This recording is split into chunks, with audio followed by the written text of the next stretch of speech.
थोड़ा सा मैं आपका इंटरव्यू कर सकती हूँ? Thank you. बस आप इधर से कर लेना, उधर बैठ के मैं- कर लें, ठीक है। एसी भी रहेगा वहाँ अंदर आ से, जाओ, निकाल लें। तुम पीछे आ जाओ। आएगा नहीं ना, फिर आप नहीं आएंगे ना बाहर आ जाए। सर आप ही दोनों पीछे आ जाए, पीछे सर, से आपकी लाइट नहीं आएगी ना फेस पे। मुझे मैं टेकअप नहीं अच्छा, मैं करना आ चाह रही हूँ, रहा। मैं आ रही हूँ, मैं आ रही हूँ।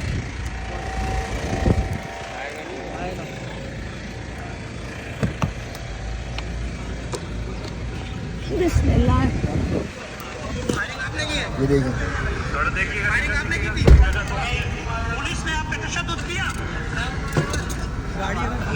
करें। आप पता है बेस्ट व्यू बताओ, इधर पीछे बैठो, कैमरा बनाओ, मैं लाइट खोलता हूँ तुम्हारे लिए। नहीं, वो सही है, हम लोग सही आ रहे हैं। मैं 1 मिनट रुक जाओ, कर ले। चलो जी। गाड़ी बंद रहेगी ना इसके इंजन की। तो एसी बंद हो जाएगा भाई। छोड़ दो, आउन रहने दो।